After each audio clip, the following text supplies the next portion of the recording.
I had a back issue in 2006. Okay, I was at my job. I was a hair salon manager. I was in my office. I sat in my chair.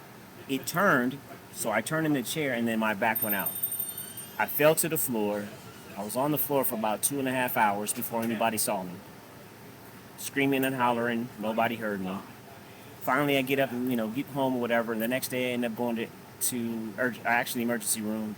And that's when the journey started. Basically, what had happened through that time I found out till later that year that I had two herniated discs, 9 millimeter bulge, one 7 millimeter bulge, and they sent me to physical therapy. I had cortisone shots. My cortisone shots only lasted 24 hours. It's supposed to last 2 to 4 weeks.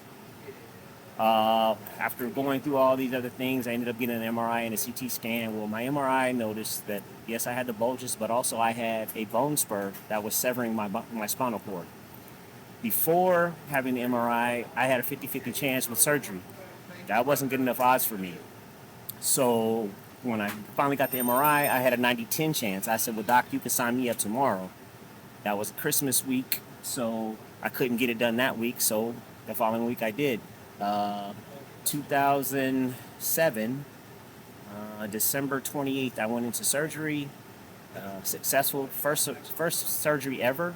Was freaking out because I've never been in surgery. Woke up after surgery. The pain that I went in with was no longer there, but it was a different pain. But it was pain that I would trade every day because of what I was going through before. Got out January 2nd of the hospital, went home, and was bedridden for a year. During that year, when you're all alone, I'm laying in the bed in my living room, and my whole family's gone, and then it's just me and God. And I asked God why, and He said, "Why not?"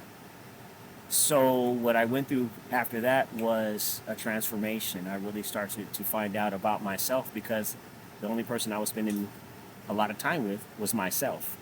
And I did exactly what the doctor told me, everything I did. Um, a year later, I was a hockey player.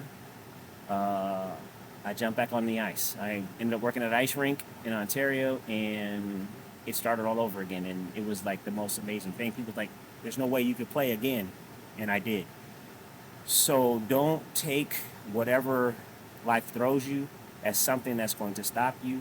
If you want to get above and beyond whatever that issue is, you're the only one that can do it. And the only way you can find out is to really figure out who you are, because that's where you really find out who you are. It's not what people tell you, it's not what you hear, it's what you know.